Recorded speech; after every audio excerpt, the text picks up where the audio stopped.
विधानसभा चुनाव के दौरान कई लोगों ने मुझे राजनीतिक रूप से कमजोर करने और पूर्व विधायक की श्रेणी में डालने की कोशिश की, लेकिन जनता के विश्वास और समर्थन ने सभी कोशिशों को नाकाम कर दिया।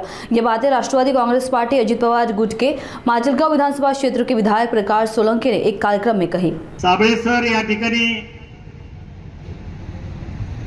त्यांचा उल्लेख बाबूरावजींनी मुद्दाम माझी केला।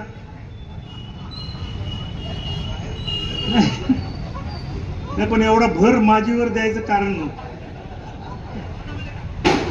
दोनदा म्हणलं आता काय राजकारणामध्ये आम्हालाही माझी करण्याचा प्रयत्न अनेकांनी केला व्यासपीठावर,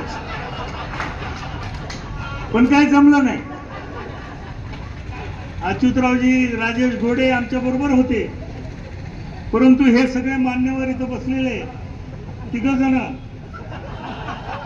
त्यांनी आम्हाला माझी करण्याचा प्रयत्न केला, परंतु शेवटी काय म्हणजे ज्याला म्हणतात ना, ईश्वराच्या मनात जे असतं तेच होतं। शेवटी कुणी काही प्रयत्न करू त्याला जाणीव असते। काय थोडक्यात काय एक मताने झालं तरी आमदारच, आणि 1 लाखाने झालं तरी आमदारच।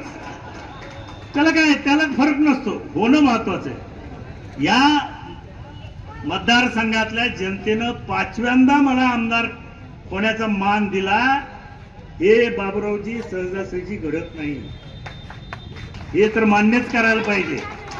नाहीतर ह्या माजलगावची परंपरा आहे, एकदा आमदार झालं की घरी परत त्याचं नावही निघत नाही कुठं। अशा अनेक आमदार आहेत अजून, परंतु मला मात्र 5व्यांदा जी काही काम करण्याची संधी मिळालेली आहे ती इथल्या जनतेने, त्या जनतेचा विश्वास माझ्यावरती आहे म्हणूनच मिळालेली आहे, दुसरं काही कारण नाही।